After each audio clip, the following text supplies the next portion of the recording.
Welcome to the world's most fabulous people. I'm Tonya Hofmann. I'm your host today. I'm the CEO and founder of the Public Speakers Association, amongst other things that I do. And I get connected to the most amazingly fabulous people on this incredible planet of ours. And today's incredible guest, oh my goodness, is the amazing Mr. Paul Finck. Hey, Paul. Hey, how are you?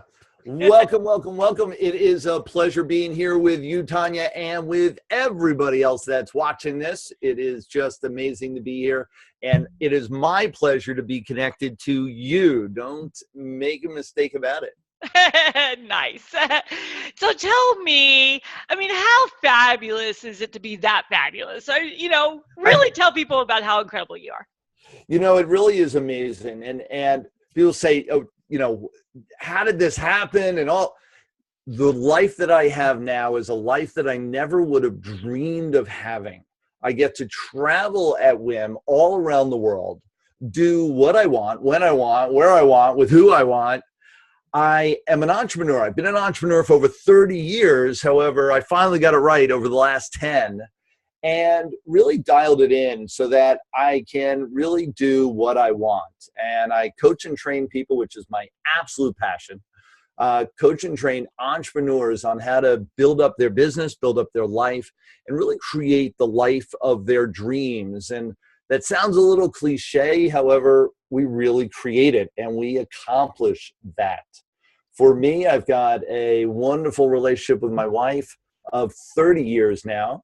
6 children, 3 sets of twins, and the abundance to treat all of them the way they were meant to be treated, to shower them with experiences and with gifts and with a lifestyle that most people could only dream about, and to do what I love every single day. People say, you want to become abundant. Do what you love, and then you're never going to work. You're constantly playing every day of your life, and that's what happened to me, and it's what I do every day now. Nice. I know. Don't you love how he glossed over? He has 3 sets of twins, okay? Oh, yeah. Listen, you want to get motivated, have a large family. It kicked me in the gear and really got me going, and it's just been delightful. And, people talk about abundant life. I take like 5-6 vacations a year with my family, and that sounds over and above right there. However, when you consider my size of my family, it's not just myself and my wife and my couple kids. It's myself, my wife, my 6 kids, the nanny, the chauffeur, the nanny's boyfriend, because we've got to keep everyone happy. It's an entourage. And it is just that abundance of being able to do that has been a pure joy in our life and what we focus in on. Nice. I know. I always think of, we were all born unique except for those twins, because the Lord said, you were born so nice, we had to make you twice. So very good. Very good. Tell me, has it always been this fabulous for you? No, I think back of over the struggles that we've been through. I was an entrepreneur for a long time, so I've always had that spirit to create my own destiny, if you will. The challenge is that I really didn't know how to make that happen, and so I led a fairly average life, created average income, created an average lifestyle, and never quite stepping into my own full potential. One of the saddest things I consider is what if I had never shifted? What if I had never changed? What if I had never dared to challenge myself to figure out what I could become? Everything I have now was inside of me all along. And yet it took some triggers, some effort, some focus to bring it out. What if that had never happened? And it only happened for me about, I guess the journey started when my last set of twins were born. It really catapulted me to consider doing something new, something different. And then over the last 10, 11 years, really getting clear with what it would take. And then making it real for me, making it happen day by day in my life. Only, it used to be had my fears, had my blocks, had my baggage, if you will, that I carried around with you. One of the biggest differences, and people think, oh, the successful, the people that look how great they are, look how happy they are, look what they have, and they think shit never happens to them. That the baggage, the stuff in life never hits them. And I got to tell you, it hits all of us equally. It's a matter of how I now deal with it versus how I used to deal with it. How I deal with it now versus how other people deal with the same circumstances, the same challenges, makes all the difference in the world. And so, was it always like this? No, I think back, I was afraid to even speak. I was afraid to get up on stage. I was afraid to even raise my hand in a group of people if there was a group of people, 5 or 10 people large, I couldn't even raise my hand and ask a question. I was so insecure, so concerned with how people would think of me. I had all that chit chat in my head of I was less than. If I thought anybody in the room was more powerful, smarter, more together than I was, I would shut down. And pretty much that meant everybody was better than I was in one capacity or another. And so I always shut down, and I never really dared. When I first took the stage, I couldn't even say my name. My throat would close up, my palms sweat, I started shaking. And fortunately, I had hired a mentor that forced me into the situations that would propel me to who I am now. Only I never would have done it on my own. And I shook. I was ready to throw up at one point, one of my first times on stage. And this was just to say hi. This was just to get up on stage, say my name, and leave. I was ready to throw up. There was one time where they had asked me to do like a 10-minute presentation that I knew the words, I knew the presentation, I knew the material. My throat closed up before the end of the presentation. I actually attempted to use laryngitis as the reason why I couldn't even do it. And fortunately, the people that were around me wouldn't let me use that as an excuse and back away, or I probably wouldn't be a speaker to this day. Yeah. And I forced myself through the pain, through the anguish. I know. Isn't it funny how, I had almost a similar, issues and pushing myself and continuing to make it happen no matter what happened. And that is so tough. So I would love to hear your amazing tip today. So go ahead and give us something that we could really glean from and learn from you.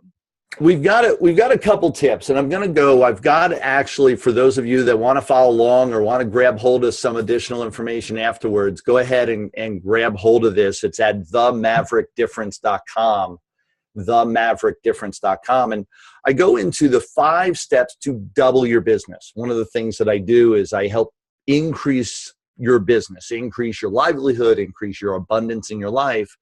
And so this is one of the first steps. And so 5 steps, and I may not even get through all 5 right here. So that's why I want to reference the book for you.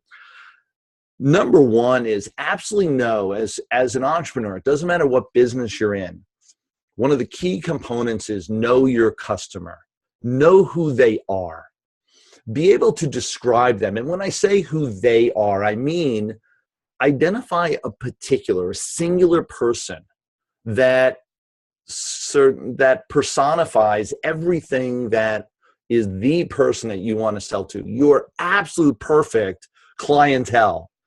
How old are they? How tall are they? What color hair do they have? What color eyes?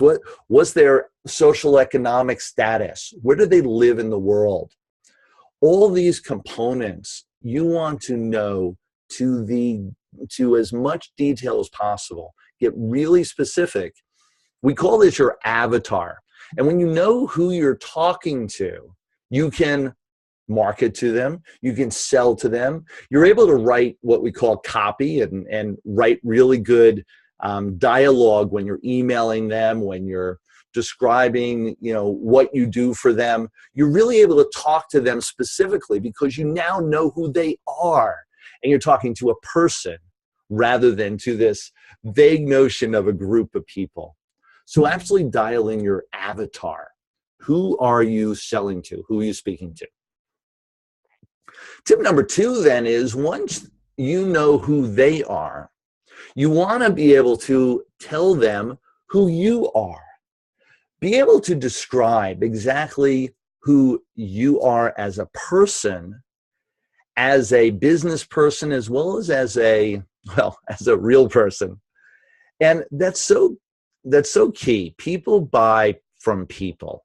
People identify with who you are, and they'll buy from you versus somebody else with the identical product because they know, like, and trust you versus know, like, and trust the other person. And so how do they get to know you? They get to know you by you talking about you, you identifying who you are and expressing that to them so that they get to know the real you.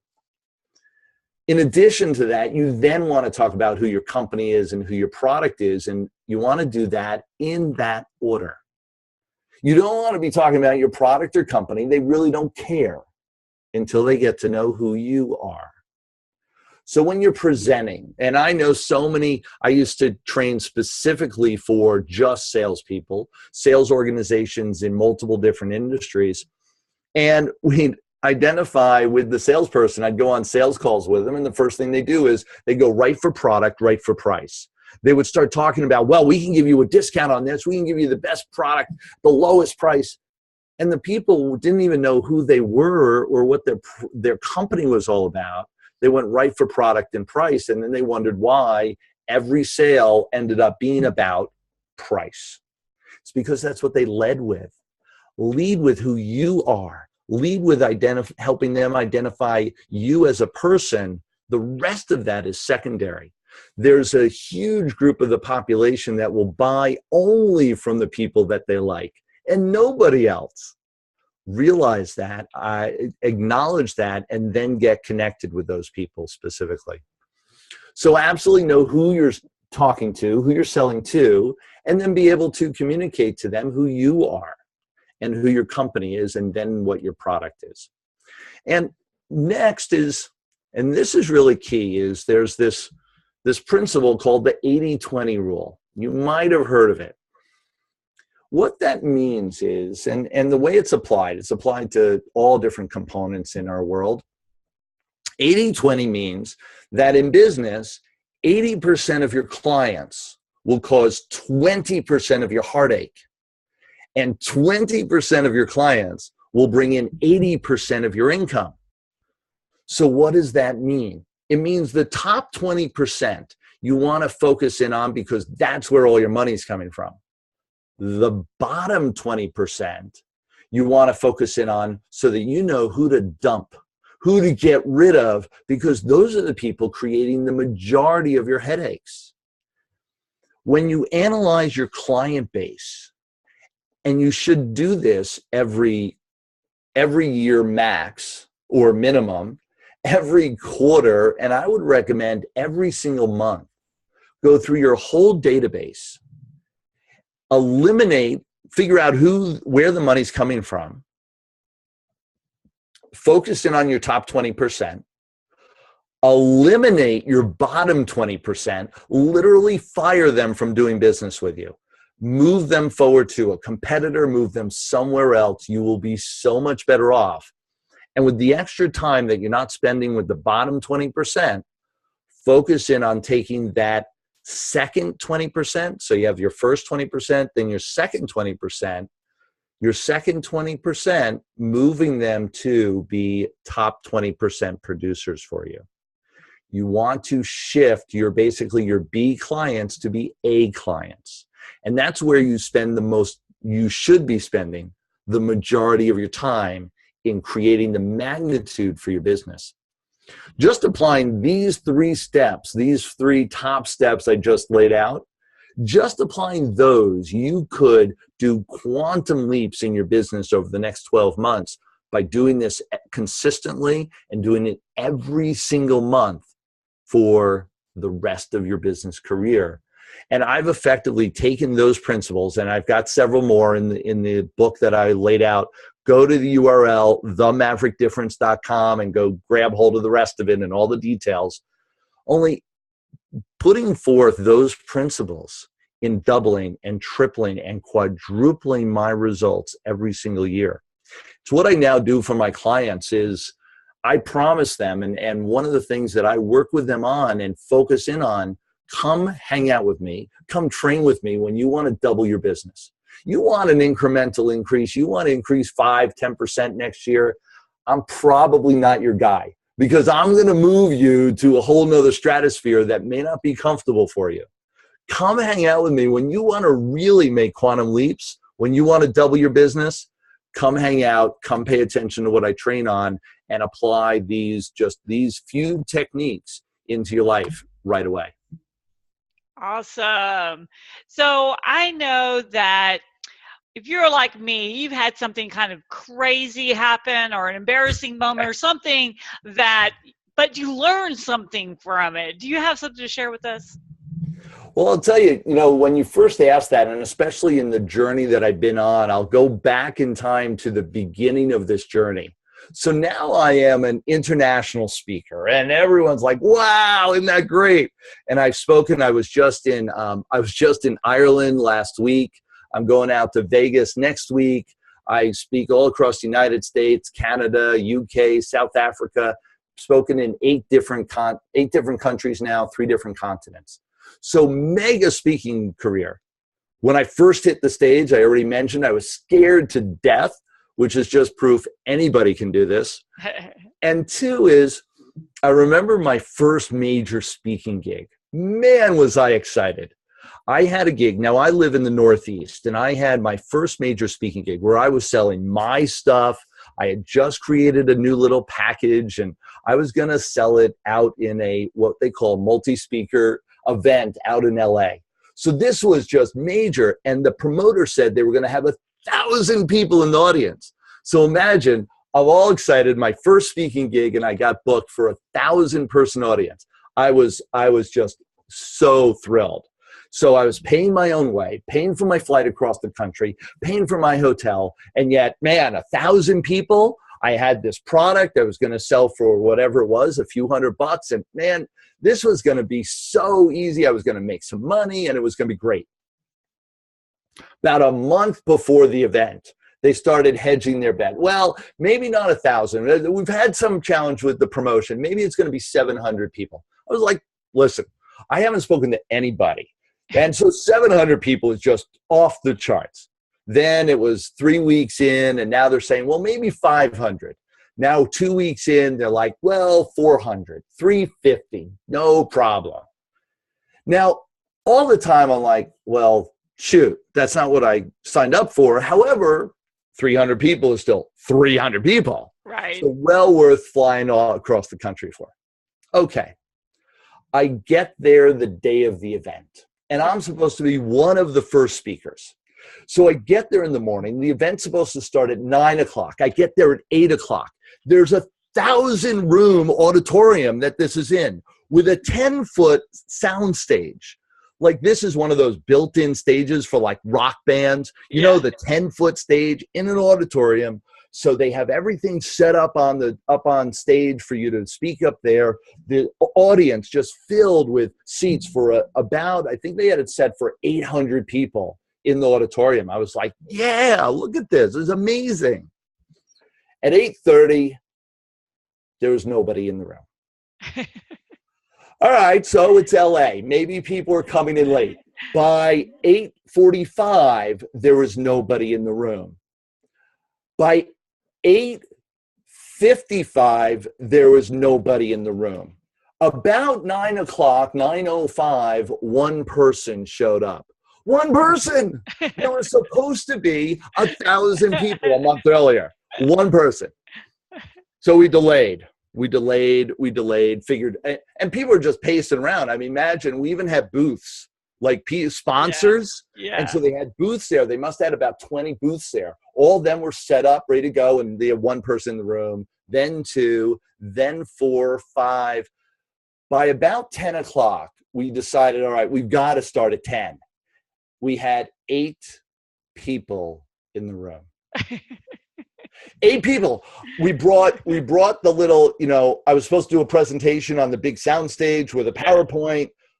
I eliminated the PowerPoint, brought down to the floor with 8 people in folding chairs in front of me, and did just paper presentation, writing on a whiteboard and talking to them. And 8 people. Yeah. There are some speakers that went, screw this, I'm out of here. And they left and they gave up. And I didn't. And I stayed the course and I gave my all, playing full out the whole time I was there. And I'll never forget that experience and realizing that if I had gone home, if I had given up, if I didn't do what I was supposed to do there, I may not be here today.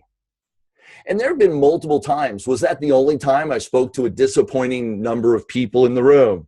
No, it happens. Yeah. And it happens no matter what industry you're in. There are things that will show up just not quite the way you expect. Yeah. One of the things that has proven successful for me, that has created success after success and kept me in the game for the long haul while tons and tons of people fell by the wayside and disappeared into never land. I'm here and I'm standing and I'm a huge success now because every time, no matter how the world shows up for me, I just play full out.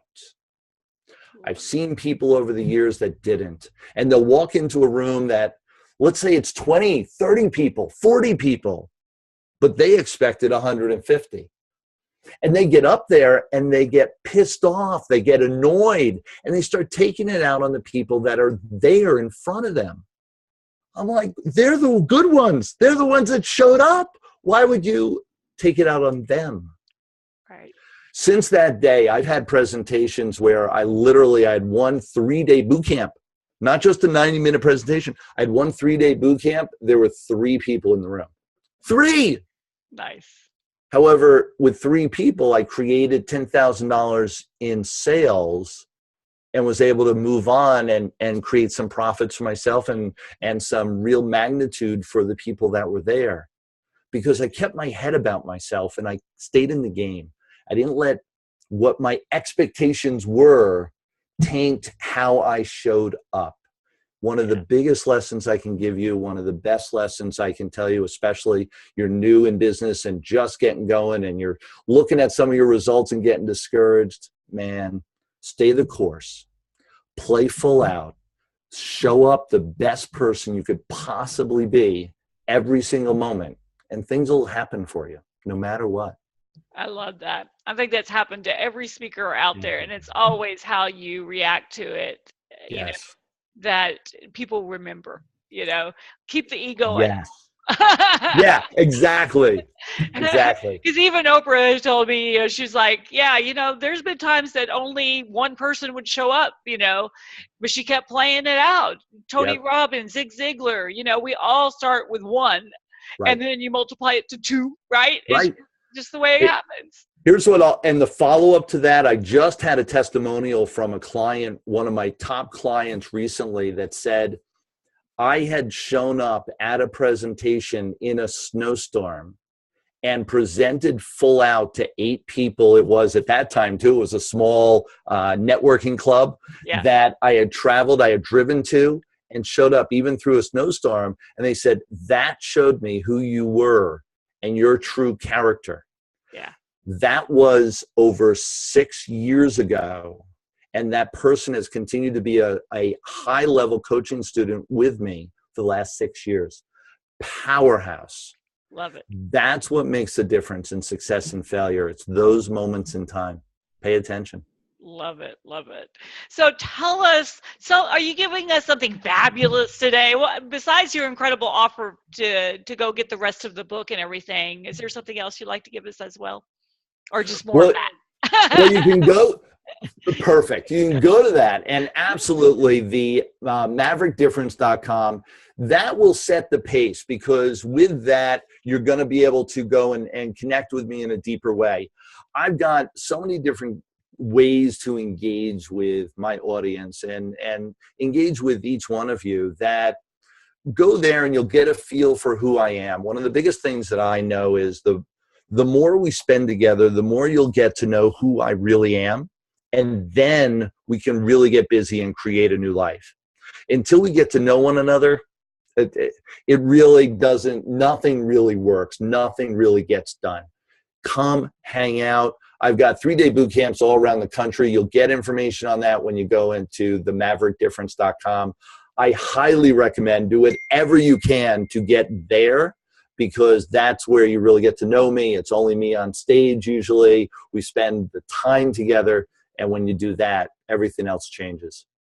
Love it. All righty, everyone. So just do it. Just go to his website and take advantage, because Paul is one of those he is the type of person that you need to get to know and get to know really well, because not only does he obviously have the knowledge, but the heart and, the kind of the fortitude that you want to be around. And these are the type of people that I like to hang with, is people that are in it to play it and play big, and to help you play big and play in it as well. So it's not just him, it's him and you and me and everybody else, right? Yeah, perfect. Perfect. All righty, everybody. So come back, enjoy this over and over again. Go back and listen and really take in those tips, and then come and show up on our next The World's Most Fabulous People series, and all the other incredible things that you can find on Public Speakers with an S Association, all spelled out.com. And don't forget to book Paul and other incredible people, as myself and everyone. We're ready to serve you on your next radio show, TV show, your next event, conference, whatever you've got. We would love to help you, and love to help you promote it too, right, Paul? Absolutely. Thank you so much, Tonya. You are fabulous. This has been great. Thank you so much. All right, everybody. See you next time.